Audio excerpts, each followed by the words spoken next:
वक्रतुण्ड महाकाय सूर्यकोटि समप्रभा निर्विघ्नं कुरु मे देव सर्वकार्येषु सर्वदा।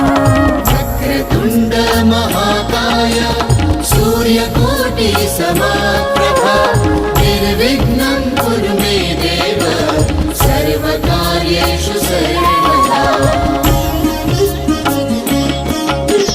वक्रतुण्ड महाकाय सूर्यकोटि समप्रभा निर्विघ्नं कुरु मे देव सर्वकार्येषु सर्वदा।